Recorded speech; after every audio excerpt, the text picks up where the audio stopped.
Terakhir kita masukkan pewangi biar sabunnya nanti sudah aroma. Kita pakai doni aja, tidak apa-apa.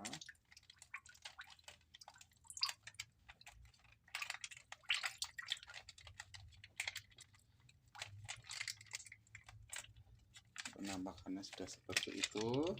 Selanjutnya setelah kita campur semua, kita putar dengan durasi strong, durasi 15 menit biar hasilnya maksimal. Seperti itu ya nanti ya.